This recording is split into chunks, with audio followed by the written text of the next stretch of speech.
Ala. Guy. Wow.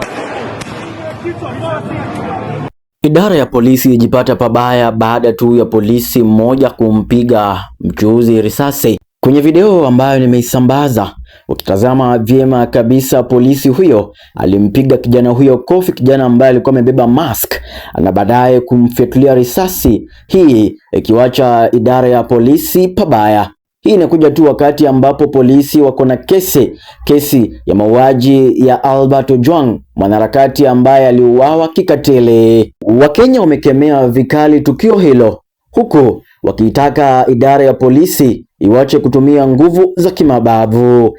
Pia polisi wanatarajia kukamatwa kwa huyo jamaa, ama ukipenda polisi ambaye alimfuatilia risasi kijana huyo, kijana ambaye hakuwa na silaha, kijana ambaye hakuwa na silaha ya kuonyesha alikuwa anapitilia kimabavu. Hii ni taarifa ambazo kujia moja kwa moja kupitia chaneli hii. Jina langu ni Collins Kebaso.